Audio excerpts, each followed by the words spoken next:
नारायणं नमस्कृत्य नरं चैव नरोत्तमं देवीं सरस्वतीं व्यासं ततो जयमुदीरयेत्. Om.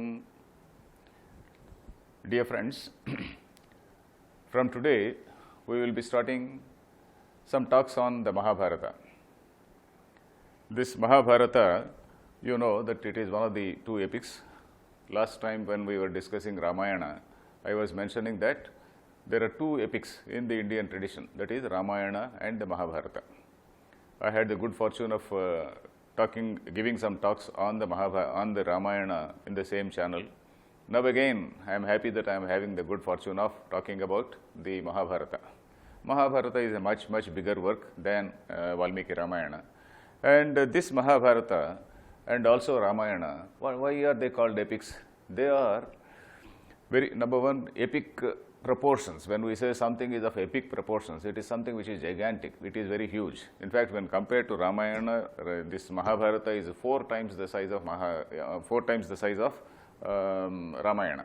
In fact, the size, if you see, this is one of the part 1 of 7 parts.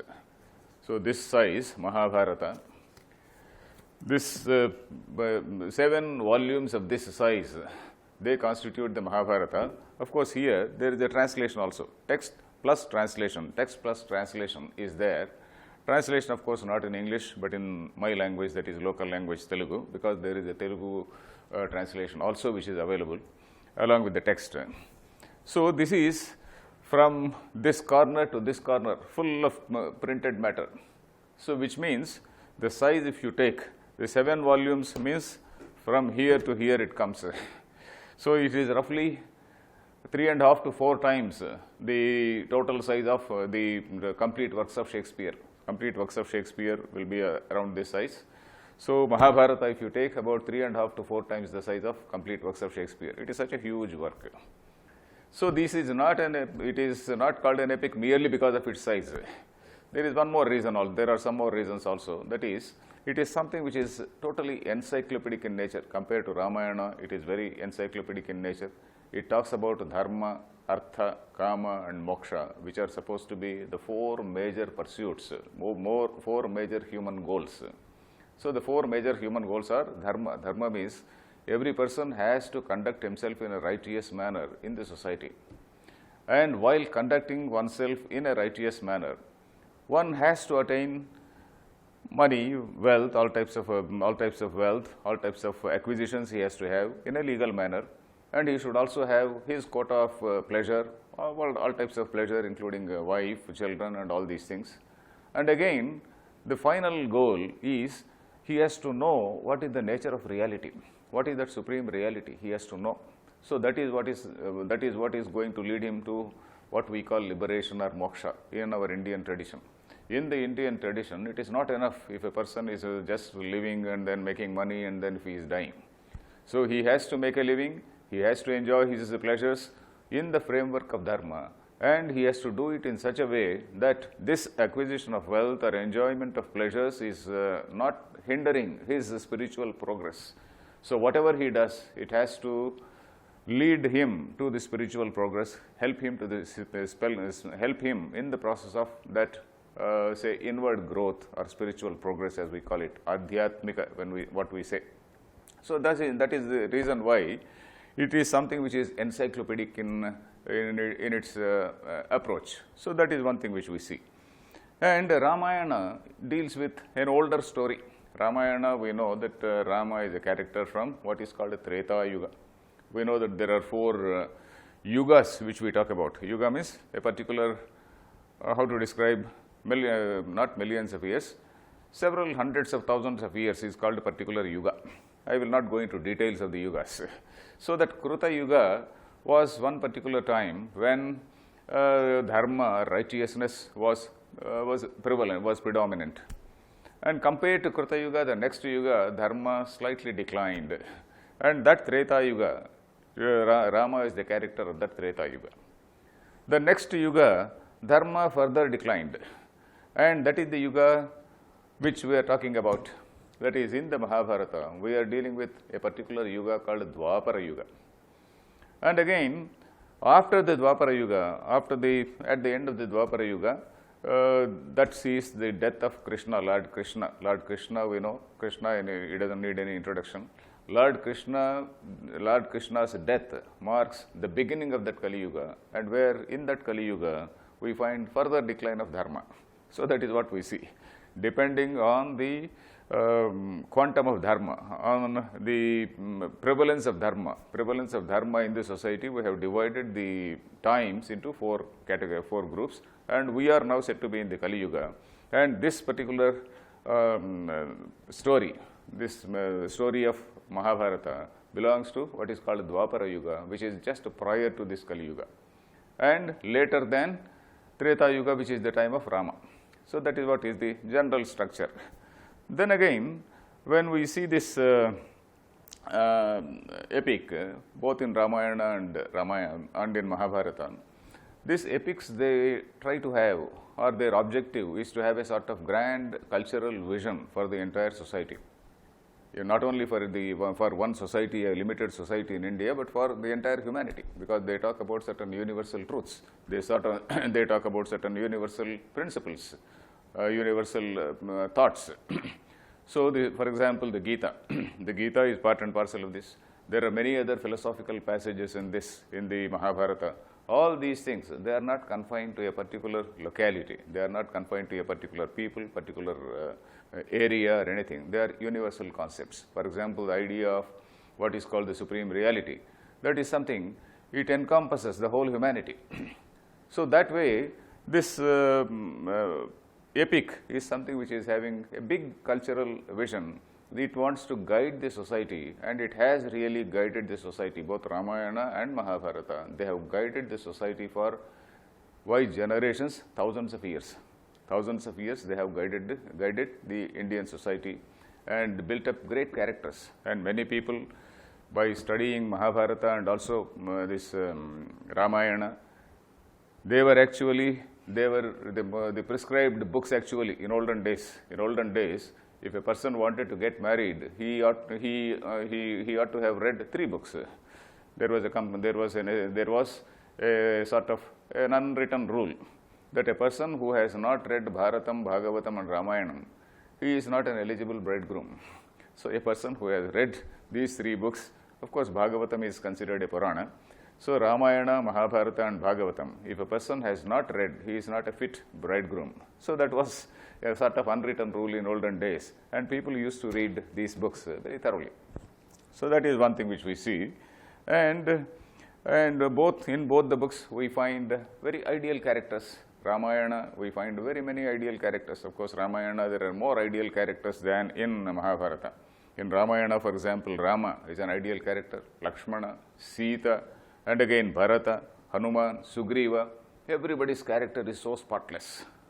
So very ideal characters. But here we find in Mahabharata, closer to us, as I said, there is a slight decline of dharma compared to Treta Yuga. And here the characters are more like us. And you find even the great character like Dharmaraja.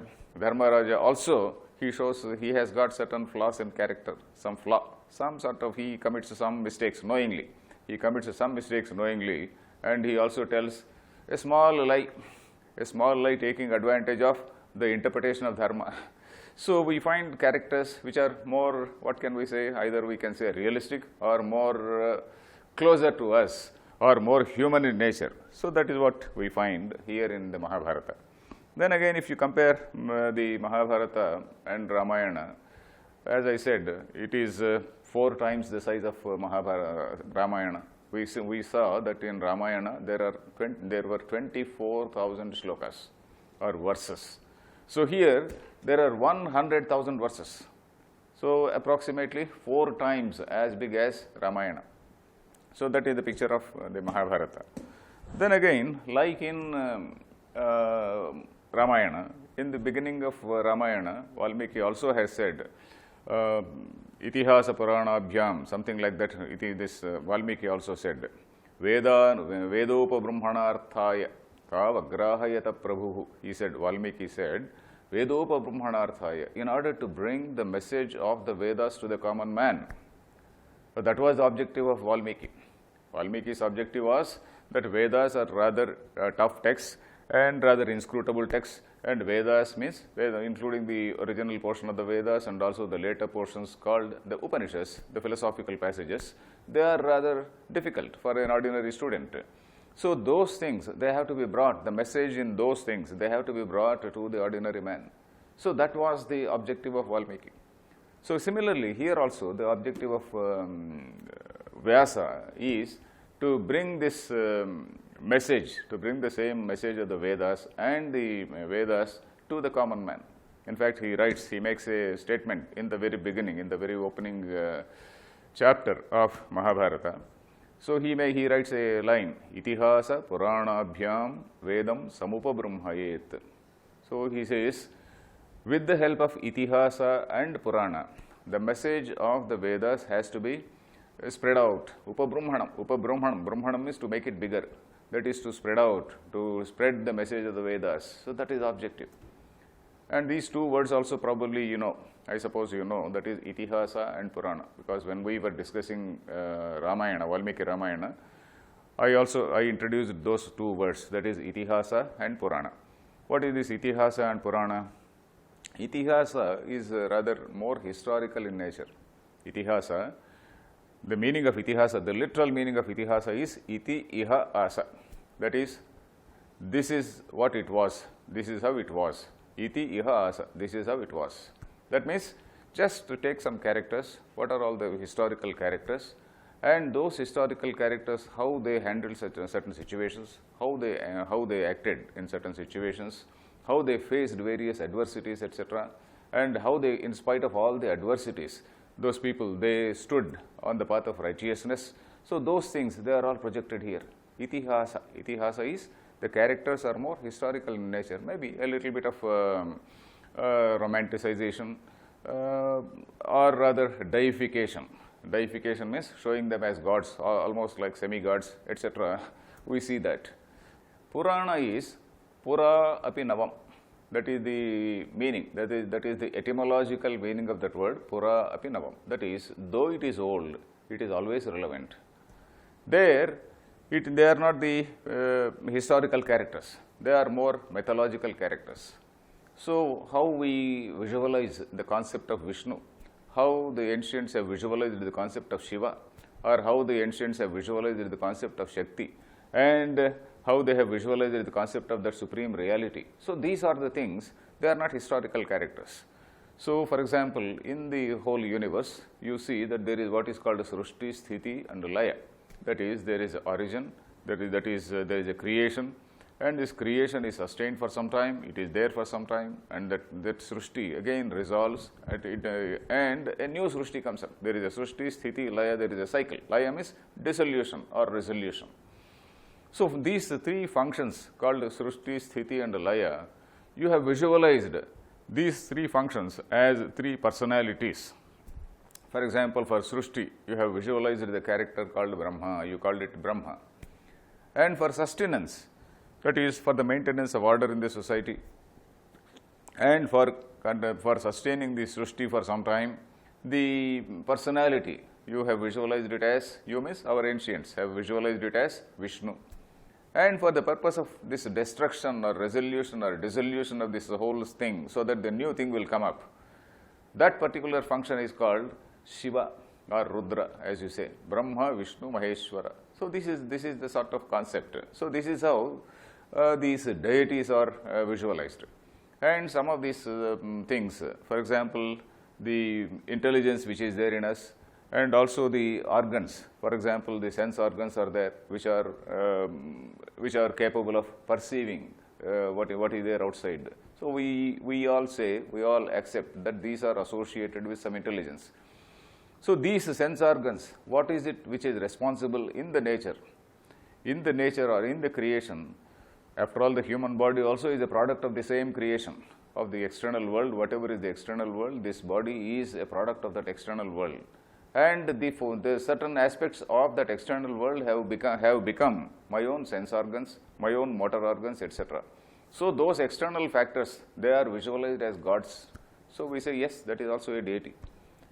So like that, these are certain things. They are not historical characters. Suppose I visualize Devendra, I visualize another thing, another force of nature called Agni as a divine thing, so that or water as a divine thing.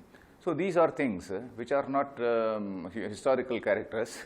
They are what we can say philosophical characters, which are given or shown with a sort of flesh and blood, certain philosophical ideas with flesh and blood, or the gods and goddesses of the Puranas. Whereas historical gods like Rama and Krishna, they are characters. They are all historical characters who have been deified.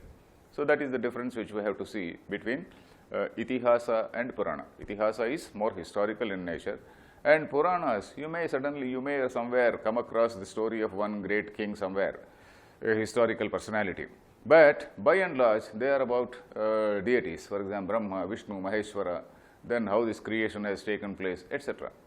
And certain stories like Shiva doing some tapas and Parvati marrying Shiva, they are also very symbolic concepts, philosophical concepts shown as some personalities. So that is what we have to note it. And then again, then Vyasa, when we coming to Vyasa, I didn't mention the name of the writer of this text. We know that Valmiki was the writer of Ramayana. Valmiki was in his earlier life, he was a hunter. And that hunter, on coming into contact with Narada at one point of time, Narada taught him something, and then he started meditating, and then he became a sage. He became a great sage, and he was accepted as, Valmiki was accepted as our Adi Kavi, that is the very first poet, and Valmiki is accepted as a Maharshi, as a great Rishi. So similarly, sage Vyasa is the son of another sage called Parashara, and born to a fisherwoman. That Parashara fell in love with a fisherwoman, and to that fisherwoman this Vyasa was born, and Vyasa was trained by his father, that Parashara, and this man also, he became a very great sage. And Vyasa, though he was born to a fisherwoman, he is accepted as a very great sage, and he is the man who edited, not only have we accepted him as a great sage, he is the person who has edited all the Vedas. It seems the Vedas, they were not in the present structure at that time, at the time of Vyasa. So Vyasa edited the Vedas. And of course, we know that in the history, whatever Vedas which are now remaining, they are only a very, very small fraction of the Vedas which existed at some point of time, maybe about 2,000, 3,000 years ago. What existed, now what we have is only a small fraction, only a very small fraction, and scholars say that not more than say 5% of what existed earlier. So anyway, whatever existed at that time, Vyasa edited them into Rigveda, Yajurveda, Samaveda and Atharvaveda. And not only that, he also wrote what are called the Brahma Sutras. He is said to have written the Brahma Sutras. And in addition, he has written this Mahabharata, and also he is said to have written some Puranas. Vyasa is said to have written some Puranas also, but then some of the modern people, they don't accept that Vyasa wrote the Puranas. We need not go into those details, but at least nobody disputes about Vyasa's authorship of Mahabharata. Nobody disputes. The only thing they say is Vyasa wrote a smaller work, and many people at a later date, they have added some more portions. We will not even go into that. So that is what is Mahabharata. And Mahabharata, as I said, Vyasa is a person who was such an eminent person who had a sort of all-round knowledge. Whatever knowledge was available, whatever was the human knowledge available at that time, it is all compiled in the sense, not that we find all Ayurveda and not that we find the entire Dhanurveda, etc. Some of those things, there are references to all the subjects. There are references to Vedas, Vedanga. Vedanga means the auxiliary parts of Vedas. For example, the Vedic astronomy, the Vedic mathematics, and something like medicine, Dhanurveda. All these, Ayurveda, Dhanurveda, all these things, they are all Upangas, Upavedas they are called. So all those things, they are mentioned here, and they are also briefly discussed. In addition to that, statecraft, basically statecraft is very largely discussed, and things like philosophical passages about the nature of reality, all those things, they are very well discussed in the Mahabharata. Then Vyasa, one more thing which we have to note is that Vyasa is not only the writer, he is also a character. He is also a character who takes part in some places in the Mahabharata. And he is one man who guides, who intervenes now and then, who tries to advise people, who tries to give some warning also. And his warnings are heard sometimes and they are not heard sometimes. For example, Dhritarashtra, the king Dhritarashtra, we are going to see that king Dhritarashtra, with all respect, he bows to Vyasa, but then he doesn't care, he doesn't implement Vyasa's advice. So that is how that Dhritarashtra comes to grief. So Vyasa is a character who is not only the writer, who is also a character in the Mahabharata. So this is what we see here in Mahabharata. And coming to my approach to in the next few months or maybe 1 or 2 years also, we do not know, because in the case of Ramayana, we had approximately 300 episodes. And here it is a much bigger text, but then I am not going to cover the entire text. It will take maybe about 4 or 5 years, and nobody has so much of patience. So I will have to leave out some of the philosophical passages particularly. For example, the entire Bhagavad Gita, I will leave out. I will just mention it in a day or in 1 or 2 episodes. Though we have discussed in the same channel, we have also discussed Bhagavad Gita for about 270 episodes, in about 270 episodes. So, but then that I am going to skip. Similarly, there are similar passages like Bhagavad Gita in the Mahabharata. For example, Sanat Sujatiyam, then Vishnu Sahasranama, Shiva Sahasranama, which require elaborate commentary. If at all somebody has to comment on that Vishnu Sahasranama, it will take many days. So I am going to skip all that. I will just make very brief mention and confine myself to the story, so that we will see what are these persons. And the story means not from the point of view of kids, not from the point of view of kids, because who are my target audience? My target audience are not young kids. I am not telling for very young people, maybe 12, below 12, or they are not my target audience. My target audience are people who are at least about 12, maybe around 15, and particularly the youth, because this is something which has to, Mahabharata is something which talks about various human situations, various ethical situations. For example, I was telling you, the Vyasa's statement is, Itihasa Puranabhyam Vedam Samapo Brahmayet. I just told you.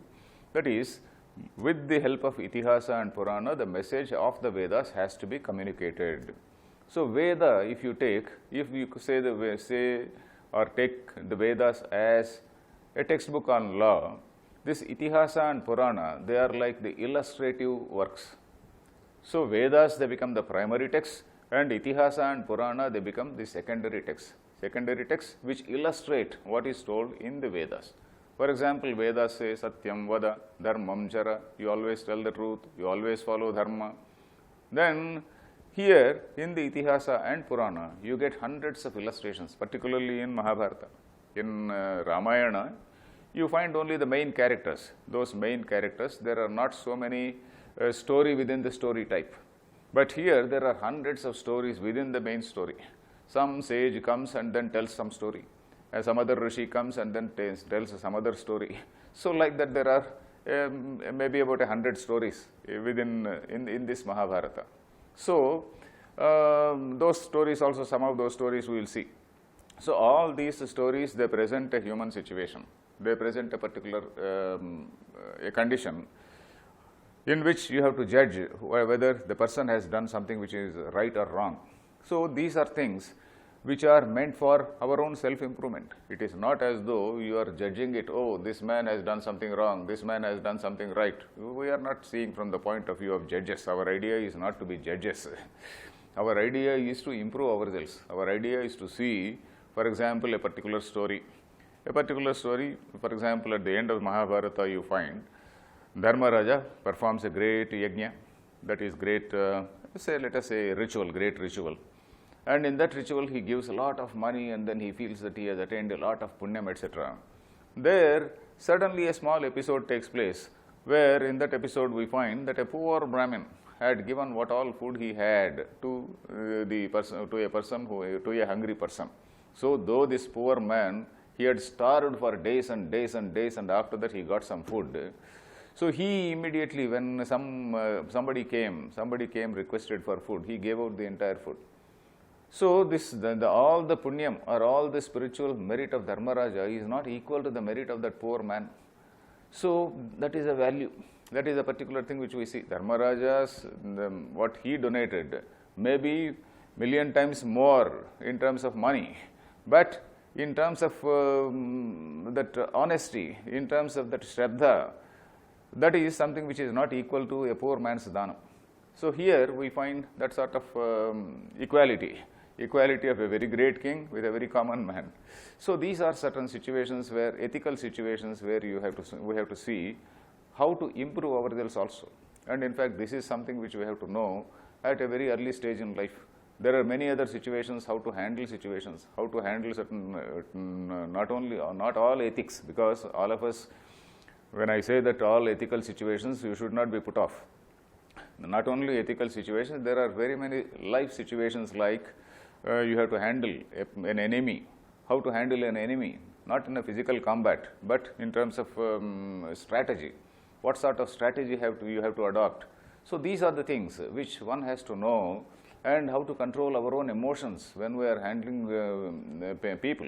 So these are certain things which one has to know in the very beginning of his life, not at the time of retirement or not after retirement. Suppose now I read Mahabharata and I know, oh, this is such a so wisely told. Had I known it some 30 years ago or 40 years ago, I would have been a better person. I would have been a better officer, let us say. So there is no use. There is no use for me to read it after retirement. But we have to know at a younger age. So that is the reason why my target group are youngsters and maybe young parents, etc., who will be able to guide their children. So that is my strategy. And coming to the book which I am following what is called the Gorakhpur Gita Press edition. Gita Press edition, 7 volumes of this size. And though there is a critical edition which is available, that critical edition, okay, only text is there, and it does not include several, it has removed at least some 8,000 verses from the text. But this volume, it also gives those shlokas without numbers. So we know which are there in the critical text and which are not there in the critical text. So I am not covering those portions which are not there in the critical text. So this is basically about Mahabharata. Maybe we will continue in the next episode. I will tell you the brief story of Mahabharata, and then we will straight away get into the Mahabharata. Harihi Om Tat Sat.